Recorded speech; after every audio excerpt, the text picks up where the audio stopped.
Hey guys, this is KD here और आप देख रहे हैं केडी स्टडी पॉइंट। आज की इस वीडियो में हम उत्तराखंड डीएलएड एंट्रेंस एग्जामिनेशन का जीके वाला पोर्शन हल करने वाले हैं। तो अगर आप भी डीएलएड की तैयारी कर रहे हो, बीएड की या एक ऐसे एग्जाम के लिए जहां पर जीके वगैरह पूछी जाती है, तो उन सभी के लिए बेनिफिशियल रहेगी। तो चलिए शुरू करते हैं। पहला प्रश्न हमारा कुछ इस तरीके से है और ये पेपर बाइलिंगुअल है, जिसमें भी आप सुटेबल हों उसमें इसको देख सकते हैं। पहला क्वेश्चन क्या कहता है, देखिए, सवाना घास भूमि कहाँ पाई जाती है। यानी कि savanna grasslands are found in North America, Africa, Australia या ईस्ट एशिया। तो इसका सही उत्तर क्या हो जाएगा? तो मेजरली यानी कि विस्तृत रूप से ये अफ्रीका में पाए जाते हैं। और अगर अफ्रीका में भी पूर्वी या दक्षिणी आए तो पूर्वी आपका सही उत्तर हो जाएगा। ठीक है, ऐसे आप थोड़ा सा याद रख सकते हैं। यहाँ पर एक पिक्चर मैंने लगा रखी है, इसको थोड़ा सा याद कर लो, क्योंकि एक क्वेश्चन इससे किसी न किसी कॉम्पिटिटिव एग्जाम में जरूर बनेगा। जैसे देखिए, सवाना आपका पूर्वी अफ्रीका हो गया, पंपास कई जगह पैम्पास हो सकता है, अर्जेंटीना, उरुग्वे, ब्राजील। स्टेपीज आपका पश्चिमी रूस, मध्य एशिया। कैंपस ब्राजील की उच्च भूमि में। लानोज वेनेजुएला, ऐसे साहिल। फिर इस तरीके से वेल्ड भी कई बार पूछा जाता है, दक्षिण अफ्रीका। ठीक है, उसके बाद प्रेरीज उत्तरी अमेरिका, ये भी पूछा जाता है। बाकी का आप क्या कर सकते हो, स्क्रीनशॉट ले सकते हो। ठीक, अगला क्वेश्चन क्या कहता है, देखिए, विश्व की सबसे बड़ी जो प्रवाल भित्ति होती है निम्नलिखित में से कौन से देश के निकट पाई जाती है। यानी कि जो लार्जेस्ट कोरल रीफ है वो कहाँ पर है। तो ऑस्ट्रेलिया गिवन ऑप्शन में से सही हो जाएगा। अगेन ये क्वेश्चन भी काफी बार पूछा जाता है। तो यहाँ पर देखिए, टॉप 10 कंट्रीज लगभग 1 2 3 करके हैं। इंडोनेशिया ऑप्शंस में नहीं है, तो दूसरे नंबर पर है Australia. So our best answer is Australia, option A. ठीक, अगले क्वेश्चन की ओर बढ़ते हैं। यदि भूकंप क की तीव्रता रिक्टर पैमाने पर 4.0 हो, ख की आपका 6.0 है, तो ख की क की अपेक्षा कितना अधिक शक्तिशाली होगा। देखिए, जब हम मैग्नीट्यूड की बात करते हैं तो अगर एक यूनिट बढ़ती है तो एक यूनिट बढ़ने का मतलब ये हुआ कि 10 गुना वो बढ़ रहा है। तो यहां पर देखिए, पहले 4 था, अब 6 हो गया, तो 2 यूनिट का इजाफा हुआ है। 2 यूनिट यानी कि 100 गुना, 100 टाइम्स, बिल्कुल इसका एप्ट आंसर हो जाएगा ऑप्शन डी। ये ध्यान रखिएगा। ठीक है, एनर्जी 32 गुना बढ़ती है, लेकिन जो मैग्नीट्यूड है वो आपका 10 गुना बढ़ता है। इसमें थोड़ा सा कंफ्यूज मत होना, बाकी ऐसे आप इसको याद कर लेना। नेक्स्ट क्वेश्चन है, the largest source of energy in India. तो लार्जेस्ट सोर्स पूछा गया है, हाइड्रो, सोलर, थर्मल या न्यूक्लियर। तो ऑब्वियसली हमारा क्या हो जाएगा, थर्मल एनर्जी, तापीय ऊर्जा, जिसके अंदर क्या क्या आता है, कोल। ठीक है, अलग अलग तरीके से जिसमें फॉसिल्स वगैरह, परंपरागत वाली जितनी भी आपकी एनर्जी सोर्सेस हैं वो सब इसके अंतर्गत आती हैं।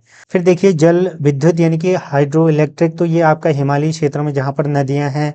सौर ऊर्जा भी हमारे यहाँ थोड़ा थोड़ा बढ़ रही है अब, नाभिकीय ऊर्जा इस तरीके से, तो सबसे ज्यादा हो जाएगा ऑप्शन सी। नेक्स्ट, जो अम्ल वर्षा होती है पर्यावरण के इस प्रदूषण के कारण होती है। कौन सा प्रदूषण? कार्बन डाइऑक्साइड और नाइट्रोजन, कार्बन मोनोऑक्साइड या फिर कार्बन डाइऑक्साइड, ओजोन और कार्बन डाइऑक्साइड। ऑप्शन डी बिल्कुल एप्ट हो जाएगा। जो नाइट्रस ऑक्साइड होते हैं और जो सल्फर डाइऑक्साइड, इनके कारण ये होता है। ये ध्यान रखिएगा। ये ज्यादातर किससे होता है? जैसे आपका कोल बर्निंग या जो भी चीजें इस तरीके से इंडस्ट्रियल एरियाज में या फिर आपके व्हीकल वगैरह से, इन सभी से ये चीजें बढ़ती हैं। एंड देन फिर जब ये एटमॉस्फेयर में आती हैं तो फिर आपका क्या, अम्ल वर्षा होती है। ये ध्यान रखिएगा, इन सभी के मिश्रण के कारण ये फसल के लिए तो हानिकारक होती ही है। ठीक, नेक्स्ट क्वेश्चन, निम्नलिखित में से किस समाज सुधारक ने संवाद कौमुदी जो है प्रकाशित की थी। तो ये काफी इंपॉर्टेंट क्वेश्चन है। आपका सही उत्तर हो जाएगा राजा राम मोहन राय। ठीक है, आपने सुना होगा राजा राम मोहन राय सती प्रथा के अंत के लिए काफी जाने जाते हैं। ठीक, इसके अलावा इन्होंने ब्रह्म समाज की स्थापना की थी। ब्रह्म समाज जो एकेश्वरवाद यानी कि एक ही ईश्वर की पूजा, उसको बढ़ावा देता है। ठीक है, बाकी स्वामी विवेकानंद जी को आप जानते हैं, 12 जनवरी को इनका जन्म हुआ था। उसी के उपलक्ष्य में हम युवा दिवस आजकल मनाते हैं। 1897 में इन्होंने रामकृष्ण मिशन की स्थापना की थी। इनके जो गुरु थे ना, रामकृष्ण परमहंस। और 1893 में शिकागो में इन्होंने भाषण दिया था, brothers and sisters of America या शिकागो करके। तो ये भी काफ़ी फेमस है, ठीक है। भीमराव अंबेडकर आप जानते हो, प्रारूप समिति के अध्यक्ष थे, संविधान की ड्राफ्टिंग कमेटी के, ठीक। दयानंद सरस्वती, वेदों की ओर लौटो इन्होंने कहा था, आर्य समाज की स्थापना इन्होंने की थी, ठीक है। तो ये भी काफ़ी बड़े समाज सुधारक थे। नेक्स्ट, ये बहुत इंपॉर्टेंट है, काफ़ी बार ये पूछा जाता है। Who was the author of the book poverty and un British rule in India? तो दादा भाई नरोजी। ये मैंने लगभग बीते कुछ ही दिनों में 2-4 पेपर में देख लिया, ठीक। बहुत ही इंपॉर्टेंट है। कुछ बुक्स इनकी जो यहाँ पर शख्सियत हैं, इन सभी की मैंने लिख रखी है, जैसे भीमराव अंबेडकर की, ठीक है, annihilation of caste, the problem of the rupee, ठीक है। Pandit Jawaharlal Nehru, the discovery of India. 10वीं या 12वीं में इंग्लिश में एक नॉवेल हम पढ़ते हैं साथ में, तो वो आपने पढ़ा होगा। ग्लिम्पसेस ऑफ वर्ल्ड हिस्ट्री, शायद हिंदी में हो सकती है, भारत की खोज करके। फिर दादा भाई नौरोजी का आप देखिए, ठीक। ऐसे ही फिर आरसी दत्त का देखिए, the economic history of India और India in the Victorian age. Next, निम्नलिखित में से कौन सा कथन असत्य है पूछा गया है। तो मुस्लिम लीग ने 16 अगस्त 1946 को प्रत्यक्ष कार्यवाही दिवस की घोषणा की थी, बिल्कुल सही है ये, ठीक। उसके अलावा देखिए, INA यानी कि आज़ाद हिंद फौज या इंडियन नेशनल आर्मी, जो जापान की मदद से खड़ी की गई थी, तो बिल्कुल सही है ये भी। बंगाल का विभाजन 1905 में हुआ था, लॉर्ड कर्जन ने किया था, बिल्कुल सही है। लेकिन जो ऑल इंडिया मुस्लिम लीग है, इसकी स्थापना 1906 में हुई थी, ढाका बांग्लादेश में, ठीक। नेक्स्ट, युवा बंगाल आंदोलन किसके द्वारा शुरू किया गया? तो ऑप्शन ए बिल्कुल सही उत्तर हो जाएगा, हेनरी विवियन डेरोजिया, ठीक। नेक्स्ट क्वेश्चन, भारत में ब्रिटिश सरकार द्वारा वर्नाक्यूलर प्रेस एक्ट कब पारित किया गया था? तो ये आपका 1878 में किया गया था, ठीक है। अब वर्नाक्यूलर यानी कि एक कोई स्थानीय भाषा वगैरह, तो इसको ऐसे याद रखिए, वर्नाक्यूलर मतलब स्थानीय भाषा, ऐसे आप याद रख सकते हैं, या किसी देश की भाषा। तो हुआ ये था कि इसके अनुसार, इस एक्ट के अनुसार जो भारतीय प्रेस वगैरह थे, तो अंग्रेज या ब्रिटिश हुकूमत के खिलाफ जो चीज़ें प्रकाशित की जा रही थी, उन पर रोक लगाने के लिए ये किया गया था, ठीक। ये ध्यान रखिएगा। Next, who founded the self respect movement, ठीक है। ये जो आत्मसम्मान आंदोलन है, ये आपका पेरियार करके याद रख लेना, अगर पूरा नाम भी याद नहीं रहता, EV रामास्वामी नाइकर पेरियार, ठीक। नेक्स्ट है आपका, निम्नलिखित कथनों पर विचार कीजिए। टीपू सुल्तान 1799 में श्रीरंगपट्टनम के युद्ध में मारा गया था, बिल्कुल सही उत्तर है, ठीक है।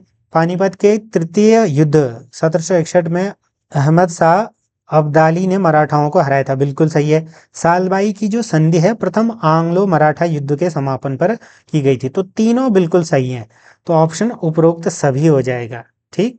नेक्स्ट क्वेश्चन, ब्रिटिश भारत का पहला गवर्नर जनरल कौन था? तो गिवन ऑप्शन के हिसाब से वॉरेन हेस्टिंग हो जाएगा, और यहाँ पर अगर ऑप्शन विलियम बेंटिक भी होता तो वो सही उत्तर हो जाता, क्योंकि वॉरेन हेस्टिंग बंगाल का पहला गवर्नर था, ठीक। नेक्स्ट, शिक्षा प्रणाली में परिवर्तन करने के लिए अंग्रेजों द्वारा वुड्स डिस्पैच कब भारत भेजा गया था? तो 1854, इसका बिल्कुल सही उत्तर हो जाएगा। इसमें ऑलरेडी पहले से ही टिक लगे हुए हैं, ठीक है। तो ये यहाँ पर भेजा गया था, और इसको भारत का मैग्ना कार्टा भी कहा जाता है, ये याद रखना, क्वेश्चन काफ़ी बार पूछा जाता है। भारत में जो उच्च शिक्षा या प्राइमरी शिक्षा सभी के कहने का मतलब उसको एनहेंस करने के लिए ये लाया गया था, जहाँ पर अंग्रेजी को ज़्यादा बढ़ावा देना, साथ में स्थानीय भाषाओं में भी शिक्षा को बढ़ावा दिया गया था। नेक्स्ट, निम्नलिखित युग्मों में से कौन सा एक सुमेलित नहीं है, कौन सा सही नहीं है पूछा गया है, ठीक है। ईस्ट इंडिया कंपनी 1765 बिल्कुल सही है ये। स्थायी बंदोबस्त 1793 में हुआ था। चंपारण सत्याग्रह आपका 1917, बिल्कुल यहाँ पर जो लिखा है ये सही उत्तर हो जाएगा, यानी कि ये गलत है यहाँ पर, जो सही सुमेलित नहीं है। बाकी संथाल विद्रोह भी यहीं पर ये हुआ था 1855 और 6 में। नेक्स्ट क्वेश्चन, ये काफ़ी इंपॉर्टेंट है, निम्नलिखित में से किसे भारतीय संविधान की जो अंतरात्मा है के रूप में जाना जाता है? तो मौलिक अधिकार ऑप्शन ए बिल्कुल सही उत्तर हो जाएगा। नेक्स्ट है, अनुसूचित जाति और अनुसूचित जनजाति अत्याचार निवारण अधिनियम किस वर्ष बनाया गया? तो 1989 इसका बिल्कुल एप्ट आंसर हो जाएगा। नेक्स्ट क्वेश्चन की ओर बढ़ते हैं। देखिए ये करंट का क्वेश्चन है। इंस्टाग्राम का सीईओ कौन सा सुमेलित नहीं है पूछा गया है। इंस्टाग्राम का जो सीईओ है वो आपका एडम मोशेरी है, बिल्कुल सही है। गूगल का सुंदर पिचाई, मार्क जुगरबर्ग आपका मेटा या फेसबुक का, माइक्रोसॉफ्ट का आपका क्या है? सत्या नडेला, यानी कि सत्या नडेला बिल्कुल सही उत्तर हो जाएगा। नेक्स्ट, एक सॉफ्टवेयर जो उच्च स्तरीय भाषा प्रोग्राम को मशीन लैंग्वेज में परिवर्तित करता है, तो कंपाइलर। बेसिक कंप्यूटर में हमने इन चीज़ों को डिस्कस करा था। अगला क्वेश्चन है, निम्नलिखित जोड़ों में से कौन से सुमेलित नहीं है, ये पूछा गया है। ठीक है, तो देखिए टाइफून तो चीन सागर में आता है, बिल्कुल इसका क्या हो जाएगा? सही उत्तर हो जाएगा। लेकिन जो हरिकेन है ये हिंद में नहीं आता, ये जनरली अटलांटिक में आता है। ठीक है, चक्रवात आपका इंडियन ओशियन में हो जाएगा, टॉर्नेडो यूएसओ वगैरह में हो जाएगा। तो सेकंड, थर्ड, फोर्थ ये तीनों गलत हैं।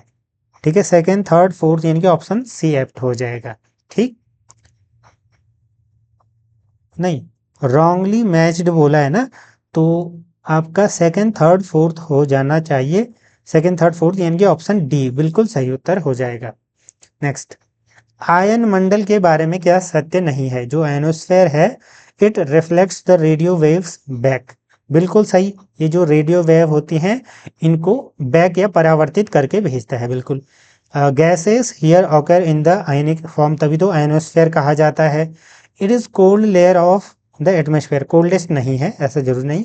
It overlaps into mesosphere and thermosphere, क्योंकि ये गर्म होती है। ठीक है, तो ऑप्शन सी बिल्कुल सही उत्तर हो जाएगा। थोड़ा सा मैं आपको लेयर्स ऑफ एटमॉस्फेयर दिखा देता हूँ, ये जनरली पूछा जाता है। अर्थ है, ठीक है, उसके बाद देखिए ये हॉट एयर बलून कहाँ कहाँ पर घूमते हैं। अब देखिए पहला क्या है? ट्रोपोस्फेयर यानी कि क्षोभ मंडल। जो भी मौसम संबंधित गतिविधियां हैं वो इसी में होती हैं। 0 से लेकर 10 माइल तक है ये। टेम्परेचर इस तरीके से है। फिर आता है स्ट्रेटोस्फेयर, ठीक है, ओजोन लेयर आपका इसमें पाई जाती है, समताप मंडल। ठीक है, फिर मेजोस्फेयर पूरा ये दिया गया है। फिर थर्मोस्फेयर, जो आयनिक रीजन होता है यहाँ पर से ये स्टार्ट हो जाता है आयनिक। ठीक है, आयनोस्फेयर वगैरह ये गर्म क्षेत्र है। फिर एक्सोस्फेयर। तो इस तरीके से आप याद रख सकते हैं स्पेसशिप कहाँ पर होती है, सैटेलाइट कहाँ पर होते हैं, जो मेटेरॉइड्स होते हैं वो कहाँ पर आते हैं, और एरोप्लेन कहाँ पर उड़ते हैं, पूरा इसमें पिक्चोरियल रिप्रेजेंटेशन के हिसाब से बताया गया है। नेक्स्ट क्वेश्चन, दो स्थानों के बीच समय के अंतर का जो कारण है वो क्या है? ठीक है, अक्षांशीय स्थिति, ऊंचाई, देशांतरीय, तो ऑप्शन 3 हो जाएगा, लॉन्गिट्यूडनल पोजीशन। देखिए ये आपकी क्या है? पृथ्वी है। अब जो ये आपकी रेखाएं हैं, ठीक है, ये आपका टाइम का डिफरेंस क्रिएट करती हैं। ठीक, ये आपका नॉर्थ पोल, ये साउथ पोल हो जाएगा। तो ऐसे आप याद रख सकते हैं, ये इक्वेटर हो जाएगा। इनको ही क्या कहते हैं? लॉन्गिट्यूडनल पोजीशन, और ये लैटिट्यूडनल कहलाती हैं। तो ऐसे आप इसको समझ सकते हैं। नेक्स्ट, विश्व जनसंख्या में भागीदारी के आधार पर महाद्वीपों का सही अवरोही क्रम, तो सबसे पहला क्या हो जाएगा? एशिया, फिर अफ्रीका, फिर यूरोप, फिर उत्तरी America, option C. Next question, एकल कृषि विशिष्ट विशेषता है किसकी? तो विशिष्ट बागवानी की। ठीक है, जो मोनोकल्चर मतलब एक ही फसल को बहुत बड़े एरिया में बोया जा रहा है, राइट। नेक्स्ट, दीन ए इलाही की स्थापना मुगल शासक अकबर ने की थी। ये एक एकेश्वरवाद पर आधारित था, और इसको सबसे पहले इसकी सदस्यता किसने ग्रहण की थी? तो बीरबल इसका सही उत्तर हो जाएगा, ऑप्शन ए। ठीक है, तो हमारी क्लासेस भी जल्द स्टार्ट होंगी। अगर आप डीएलएड की तैयारी करना चाहते हैं तो चैनल से जुड़ सकते हैं, मेंबरशिप ले करके हमारे ग्रुप से जुड़ सकते हैं। जुड़े रहें, धन्यवाद।